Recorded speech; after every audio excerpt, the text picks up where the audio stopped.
Oke, baik.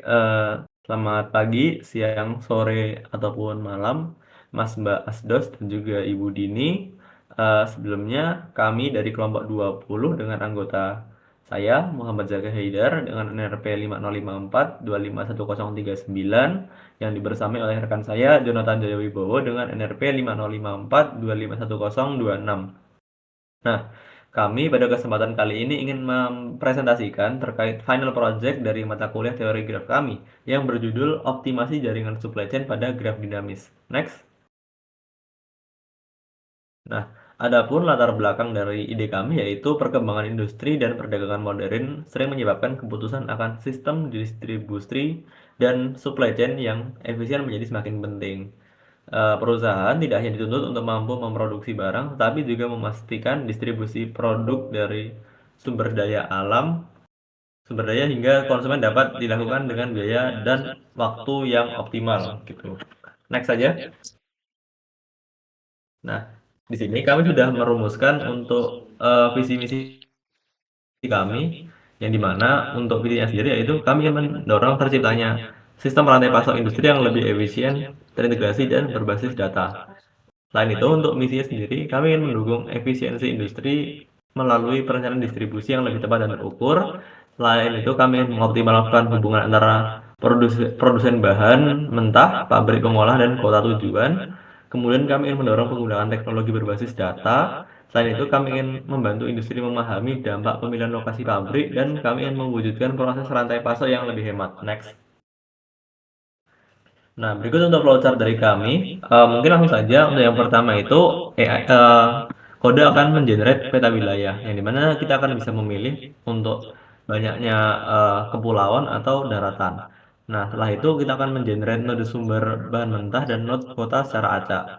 Selanjutnya akan ditentukan jalur distribusi dan bobot biaya. Nah, setelah itu kita bisa melakukan memilih kandidat lokasi pabrik dan pelabuhan. Nah, semisal masih ada kandidat pabrik, maka akan dihitung rute sumber bahan mentah ke pabrik dengan algoritma Estar.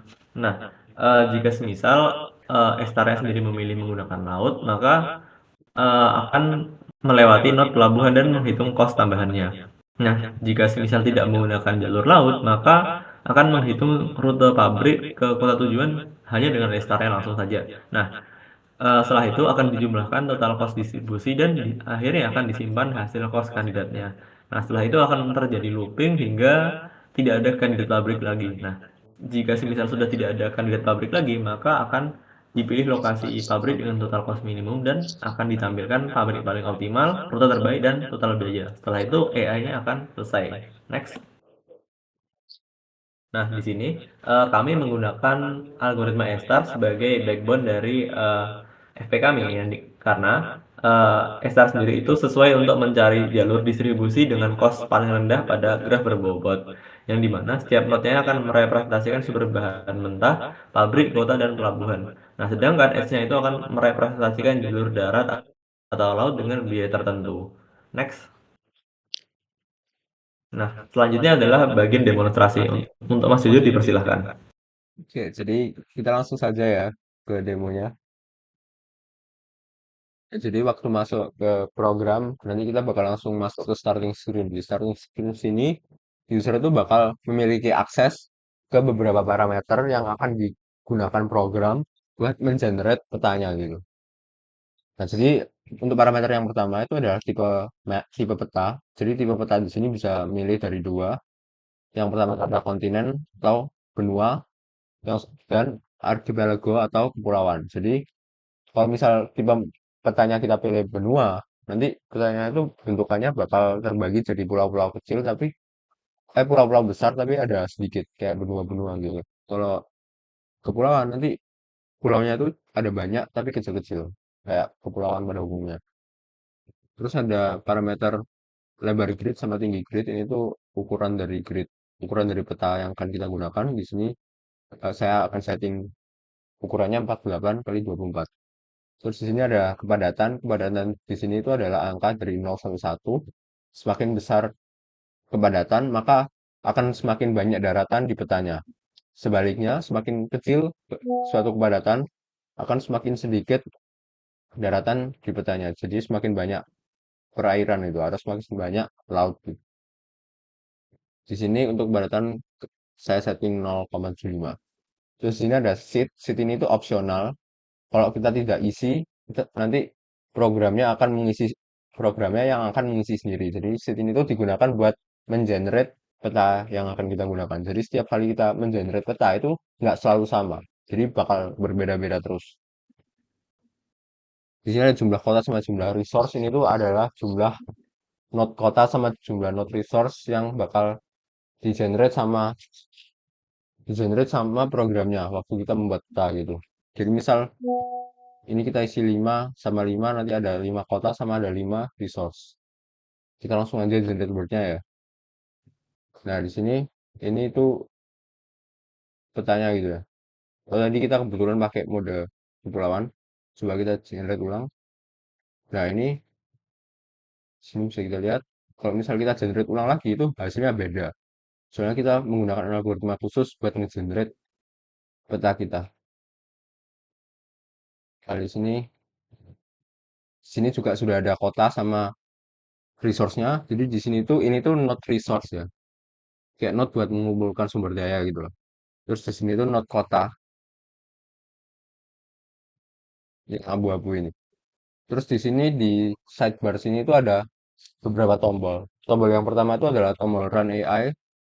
Ini tombol Run AI ini jika ditekan gitu, ini tuh akan menjalankan AI kita buat mencari lokasi lokasi mana yang paling efisien untuk digunakan untuk membangun pabrik ini. Jadi seperti yang rekan saya tadi sudah jelaskan, kita menggunakan algoritma A-star untuk mencari lokasi paling optimal. Terus di sini ada tombol inspect. Tombol inspect sendiri jika kita tekan, nanti kita bakal bisa nge-scroll buat melihat-lihat isi dari peta gitu. Terus di sini ada tombol Add City. Tombol Add City sendiri kalau kita tekan, kita bakal masuk ke mode Add City, yang dimana setiap tile daratan yang kita tekan, itu bakal dibanguni sebuah kota di atasnya. Misal kita sekarang lagi berada di mode Add City ya, kita mau bangun kota di sini, tinggal kita tekan, nanti bakal dibangun sebuah kota.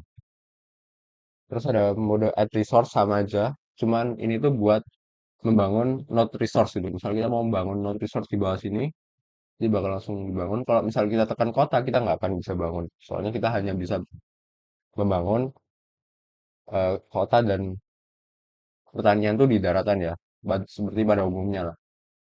Terus misalnya ini tombol destroy kita bakal masuk ke mode destroy, yang dimana setiap kota atau setiap pertanian yang kita tekan gitu ya, setiap bangunan yang kita tekan itu akan dihancurkan gitu.